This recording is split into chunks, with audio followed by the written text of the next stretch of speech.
What happening? It is TMZ. I'm back with you, and thank you for joining me. If you're new to the channel, welcome.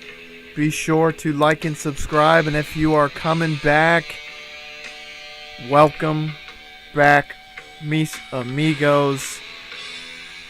The title does not deceive you. We are about to walk into WWF War Games. Something that feels like we've been building to for a little while, at least. Obviously, MegaPowers and the $1 Million Inc. are going at it. Triple threat at the main event. We got a lot of action and not a whole lot of time, so let's jump right into it, ladies and gents, with the pre-show as the living legend Larry Z, living like Larry, living large like Larry, gets a victory over Bobby Eaton. And he wins with a Larry Land Dreamer. That's cool. I did not know that was the name of his finish. 68,000, nearly 69,000. Somewhat close to a sellout here in Foxborough Stadium. A lot of big stories. Pre-show wise, though, this is just we're trying to showcase young talent and get people, some momentum, albeit on the pre-show. So here, Eaton, even though he did not perform spectacularly, so to speak, his best performances do come in tag matches. Nonetheless, we wanted to get Larry Zbyszko a good match, which they did do, and a victory. And then we move forward. We got two young guns, so to speak, two up-and-comers. Decent wrestling bout. Didn't have much heat. Not a whole lot of build here. Nonetheless, we were able to get the Barbarian a victory. Both of these guys, I think it would have been an interesting match to see in real life. Both very physical, unique builds, and with a lot of menace for sure. I mean, imagine if these two were tag teams. Maybe that is something that we'll have to come back to later. Now that I say that out loud, who knows? But here, we just wanted to get Barbarian a victory. He's been kind of out of the mix for a while. Same thing with Bam Bam. And that would be beneficial for both, even for Bam Bam in a losing effort to get on the pre-show, especially with Barbarian. Both guys, great stats, pretty young, and I think they're just really looking for an opening right now. But we keep on moving forward with an Adonis promo. There we are. This is what he is capable of. He's solid on the stick, no doubt about it. And he is going to be in the second match of the night. And we're going to have two Fatal 4-Ways back to back. The first being a women's Fatal 4-Way to determine the #1 contender for the WWF Women's title. And then in the second match of the night, we got the NWA US Heavyweight title on the line. Wyndham recently lost it to Magnum TA, even though it took 2 attempts. But nonetheless, Magnum is our current US champ. And Adonis will be amongst the 3 competitors all going for the belt. The largest story here was on TV. Magnum was talking to good friends from JCP, where he was kind of cherry-picked from. He came in before the buyout, so to speak. So, he was getting to catch up with some people that he hadn't seen in months, maybe longer.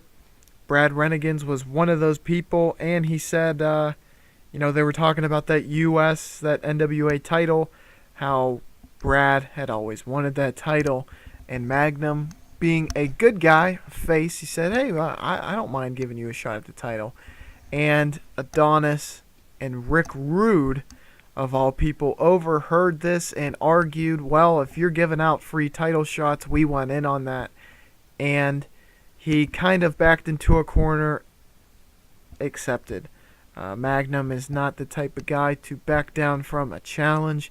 That Fu Manchu mustache ain't scared a spit, and that's a fact, Jack. So let's keep it moving and roll right into this fatal 4-way match for the women's #1 contendership. As we have Nagayu, Wendy Richter, Toyota, and Nakano, and certainly Bull would have to be one of the heavy favorites, but the underdog, Toyota, gets the victory here by pinfall on Wendy Richter, the most popular. So basically, we're trying to groom another challenger for AJ Kong. The women's division, we're progressing slowly, but this is one of the better matches, no doubt, that we have seen in the women's division so far. We're hitting milestones. It is, as I said, coming along, slow-ish, but we definitely have the talent we need. And I'm sure I've said this again, but maybe just reword it.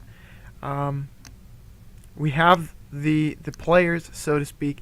We just kind of need to shift around popularity to where I see fit. That's basically, essentially what I'm trying to do. I have definitely some talent to where I'm like, man, I gotta really build up their popularity. But as soon as their popularity gets to where it needs to be, this division's gonna be phenomenal. And these four, I think you're gonna be seeing these faces a good bit down the line. Bull, Toyota, Nagayu, very young. Richter is the over statesman, the elder statesman, so to speak, but she's the most over, or one of the most over.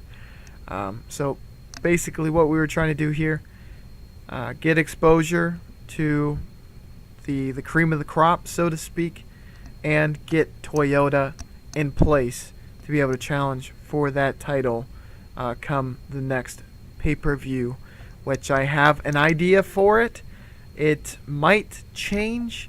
I wanted to make it a special event, so to speak. So it's themed, sort of.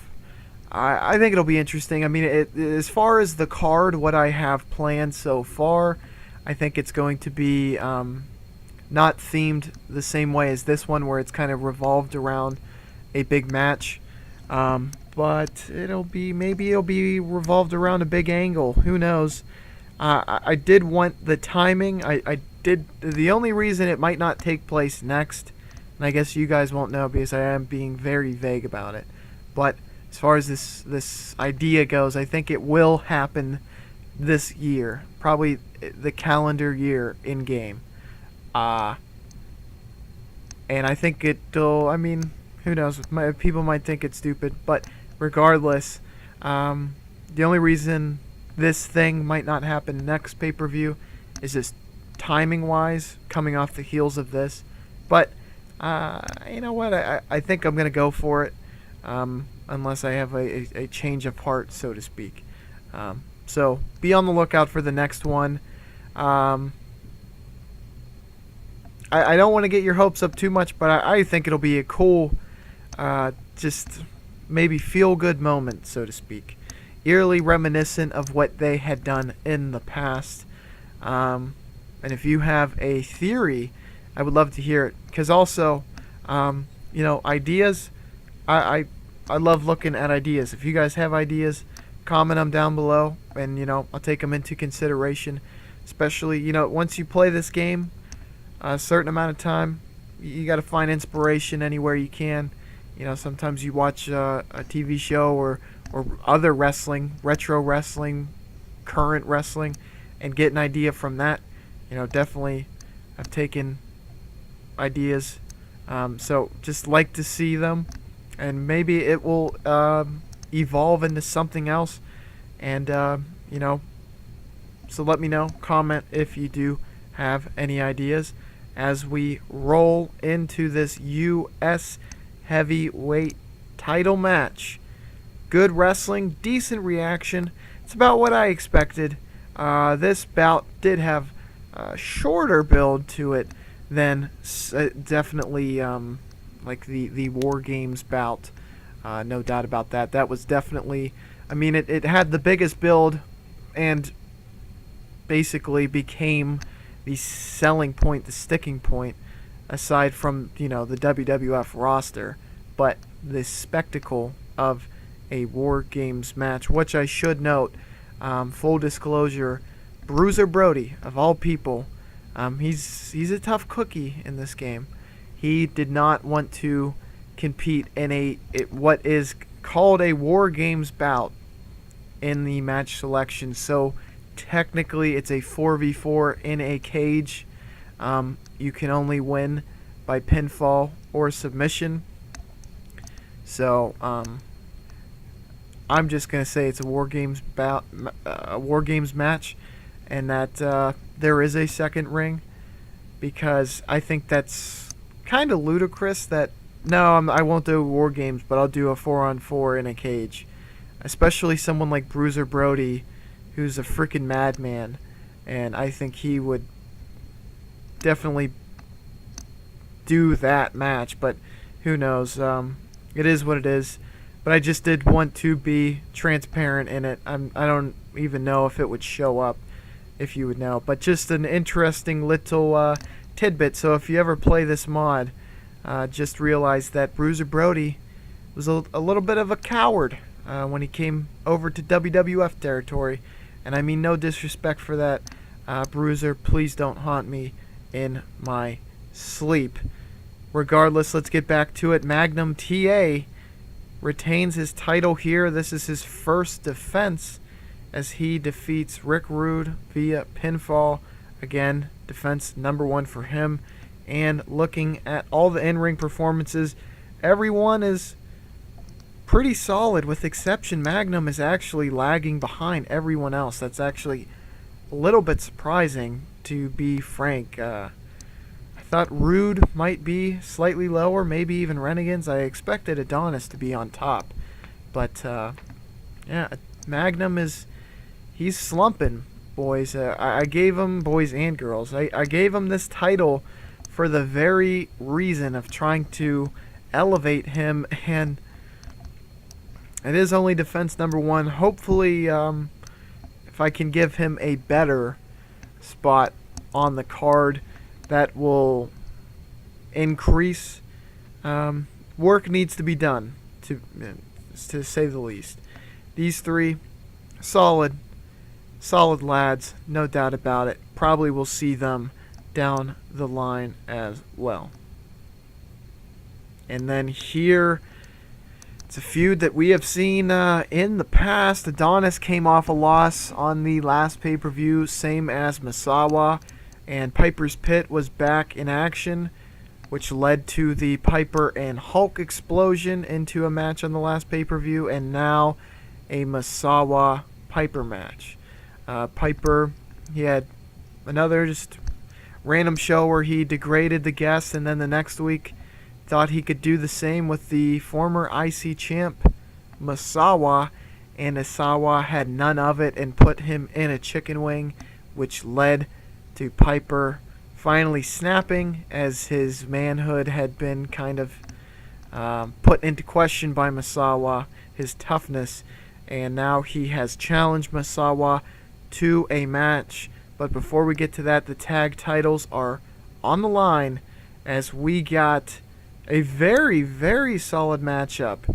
And this is what I was talking about, folks. I know at Canadian Stampede, I said, Brainbusters, they have more to offer than that. Most solid tag I think I've had. I don't recall, and you guys, if you remember or find a clip way back, I mean, actually, now that I think about it, Fabulous Freebirds were, I guess you could say, more solid.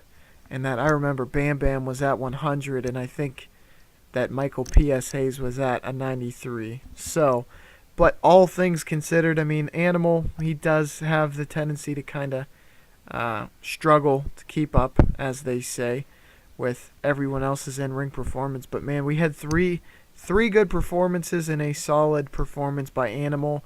This is why this match came into action. The Road Warriors won a number one contenders match, and the Brainbusters are on top of the tag division, and they're getting cocky about it, no doubt, especially after picking up a big win over who used to be the freaking top of the pecking order in the WWF tag division, but now they have been eclipsed, no doubt, by Tully and Arn, the Brain Busters.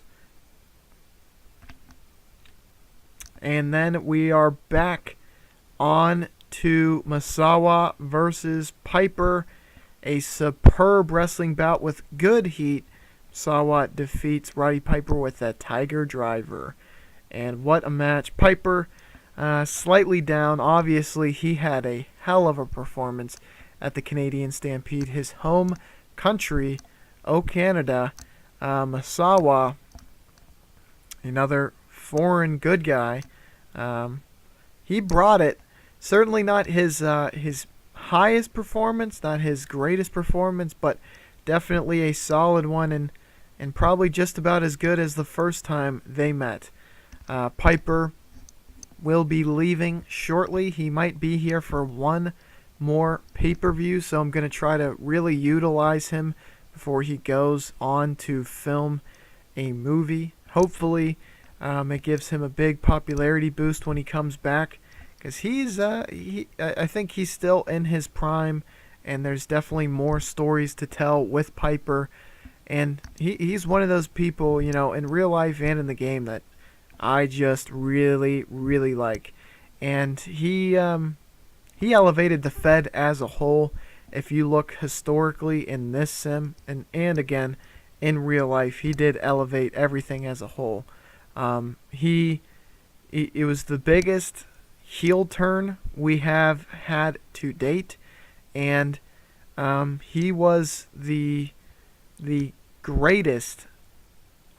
He had the greatest title run up until that point, and I'm not sure if it's been eclipsed quite yet. Who knows, though? Perhaps Flair will be able to eclipse it, but he's doing the favors to Misawa, a guy who I am definitely heavily invested in. If he was a poker hand, I would have been all in a long, long time ago. He's got the juice, no doubt about it. All round, he's a heavy hitter. He can, and not only that, he can do it all. He's a jack of all trades. He's great on the mic, as you could have, or as you saw from the angle with him and Piper. He can dish it on the mic, and he can bring it in the ring. He is definitely got. He's gonna do big things in this Fed. Let's just leave it at that. A new power spot. Wow, Misawa debuted a new power spot that showcased his ability to sell well. His psychology will be helped by using this as a go-to spot in the future. As if he needed any additional help in the ring. This guy is absolute money. The only thing I'm trying to do, honestly, at this point, I mean, he's had the IC title victory. I'm trying to slowly build him. We got a lot of young talent, a lot of great talent, but, first of all, you got to give the established guys their dues. Harley Race is a prime example of that. And he's at the age of 46 in the game right now. And, in my heart of hearts, I'm like, it's either now or never, and he's at a very good spot. He's ready to hold any title, truly. if I'm being honest. He could hold the NWA, he could hold the WWF heavyweight IC title. Pick your poison, really. But at a certain point, he's eventually going to decline. Who knows when that point's going to be? It could be this week, for all we know, or it could be 4 years down the line. You really don't know. I mean, there is a lot of variability to it, but I would have felt guilty had I not awarded Harley Race's continued tremendous performance. And Dusty Rhodes, he's another dude, 43 in the game at this time. He needs to, make his mark on the Fed, so that's why he's going after that IC title. He won their last title bout as Harley Race lost via countout, and in this bout we have a similar turn of fate and a superb wrestling bout with great heat. Only an 87 out of that. Again, sometimes you gotta play with the cards you're dealt. Dusty Rhodes defeats Harley Race after an intentional disqualification via disqualification. Sorry, got completely jumbled there. So Dusty wins, but via DQ, and Harley will take home the title in a losing effort yet again. Great performances by both men. 90 Harley, 92 Dusty. And Harley at this point is starting to revel in the fact that he is getting away with these really hook and crook tactics to keep the title. He's essentially been bested by Dusty twice now, and the record will show that Dusty beat him 2-0, but Harley gets the hardware. And that's what it's all about as far as he's concerned. He is setting the mindset that, yeah, I have to make my mark. My time is running out. Obviously, he's still putting on great performances, but he's trying to keep that legacy. He wants to hold on to the title for long enough to where people will be able to remember, oh, yeah, Harley Race was an IC title holder, He held it from blah, blah, blah to blah, blah, blah. You know what I mean? You look back in the history books, and there's Harley's photo. Well, this is him, just winning it wouldn't be enough. He wants to hold on to it for at least a little while, and Dusty is threatening that notion time and time again on pay-per-view. Certainly this story does not seem to have resolved itself here at the War Games, but we must move on, and this is the promo before the match that we all came to see. Ladies and gents, the MegaPowers cut their promo. They've been beaten, they've been battered by the likes of Ted DiBiase's dastardly henchmen. We got Bruiser, we got Hanson, Vader, we got Taker, all with a bone to pick with Hogan and Savage. And to go deeper into this bout, Hogan, they got friends in low places and in high places. We got Stinger and we got Steamboat, two of the biggest baby faces, no doubt about that, on the Fed. Two great, fantastic wrestlers and tremendous teammates will be locking horns with the $1 Million Inc. on the MegaPowers team. And obviously friendship was a huge factor, but the announcement that came down from Vinnie Mac himself that the single winner, the one to win via pinfall or submission, so whoever submits the other, the losing party or pins the losing party, will be getting a title match come next pay-per-view. Big implications here.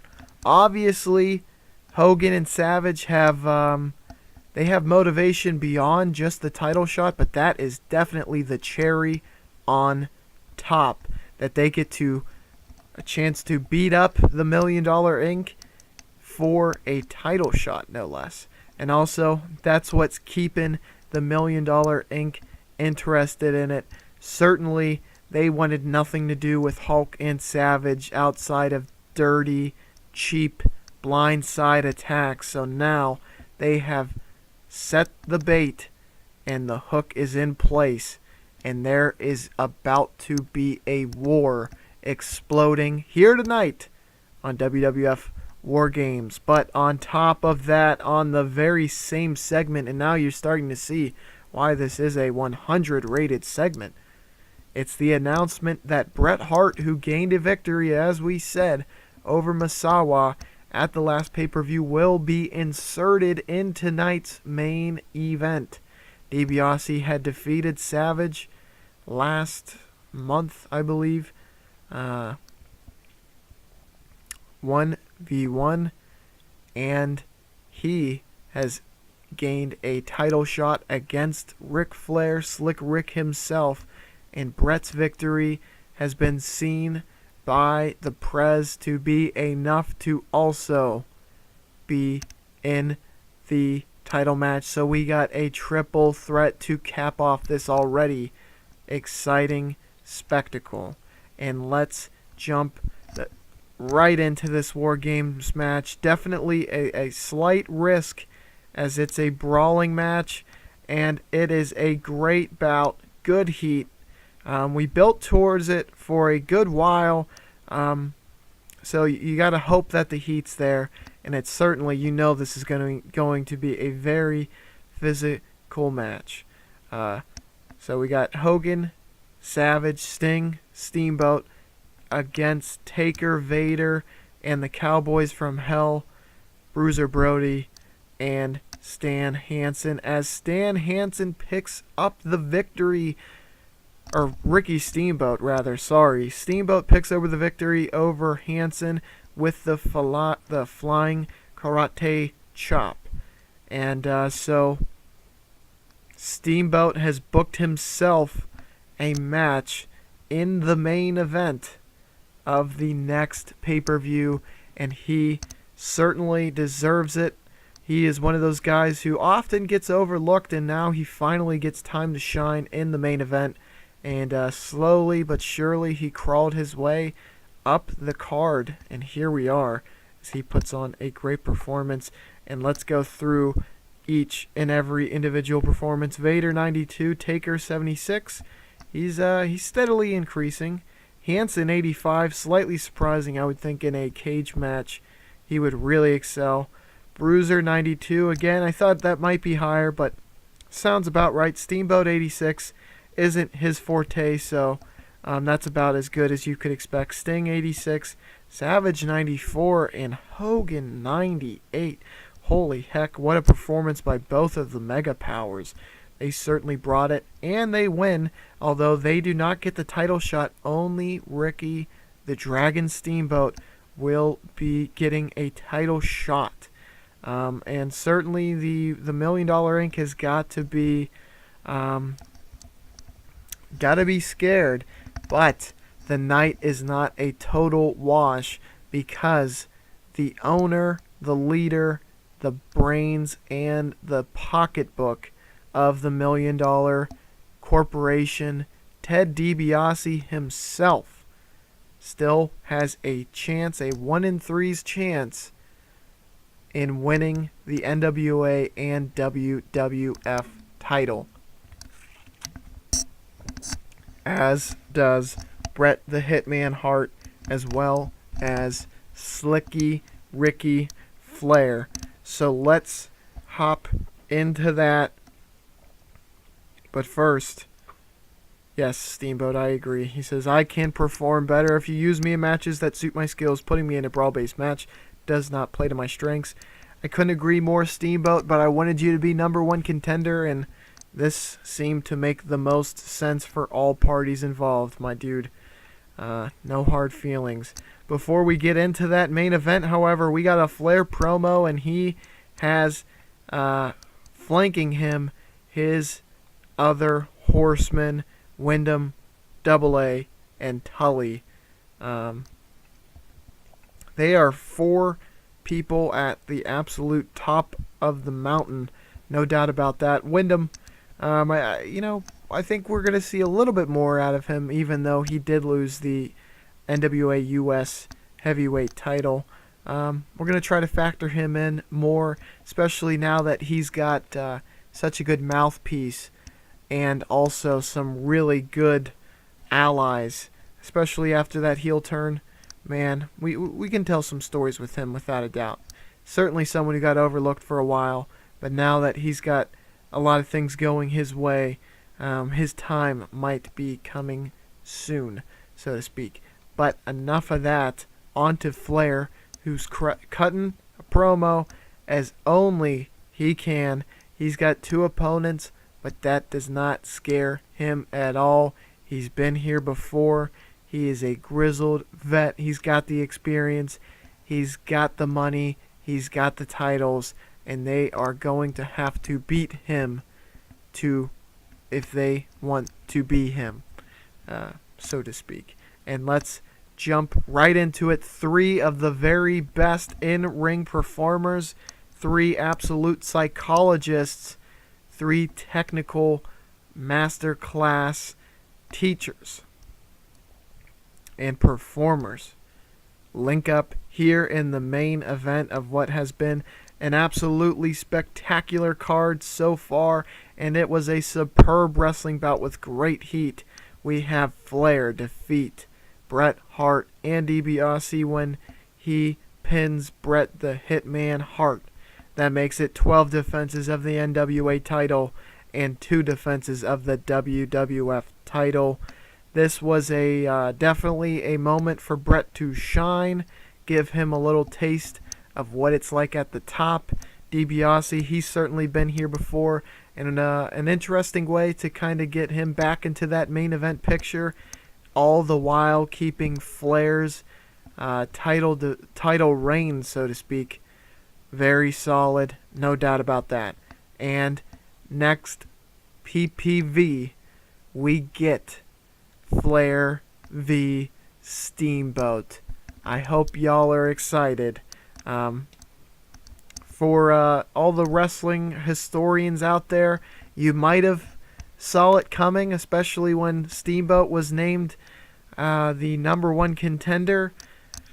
So I think you know what we might be trying to do, and if not, hang on for the ride, because it's considered the best, one of the best rivalries in wrestling for a reason. Flair v Steamboat will be next PPV's main event, and I am ecstatic about it. Overall, very solid pay-per-view. Again, like I was saying, great opportunity to get 2 guys, DiBiase and Bret, who really deserve to be at the top, at least getting a taste of it at the top. Not necessarily be mainstays there at this point in time. DiBiase's he's had a very solid run at the top, and right now, I think we need to better establish a story if we were to change the guard right now for him. And Bret, it definitely would have been shocking, and it probably wouldn't have been a terrible time to change the guard to him. I just think that there are some things that we could accomplish elsewhere to where he does not need the NWA nor WWF heavyweight title right now. Again, it would have been a huge statement to make that, but Flair's story, I think, trumps that of what I could tell with Bret at the top, at least for right now. But who knows? Things could change in the very near future, so maybe Bret will be wearing those titles sooner rather than later. You'll have to stay tuned to find out. But let's go on and see what the card is rating. Definitely a solid one. Let's see what the overall rating is. 93. Hey, no gripes with that. The War Games match certainly it lived up to expectations in my mind. 94 is about as much as you can ask for. You really can't bank on with that many people, that many variables to get anything higher than that. In fact, I was happy with the 94 and half expected it to perhaps do what this IC title match did, which was even underperform what the performers had done. All things considered, very solid card. Got to move the pieces forward a little bit, and we are all set, I believe, for our next pay-per-view. We'll get a little bit of build on TV, and then we'll get right into it. And I think it'll be an exciting one. Definitely stay tuned for it. As I said, Flair v Steamboat, no doubt. And then we got a lot of unhappy cappers in the entirety of the $1 Million Corporation who are likely going to be seeking retribution. A lot of story to tell. So stay tuned. Again, thanks for watching. I do ask, please like and subscribe, and I will catch y'all on the Flippity Flute.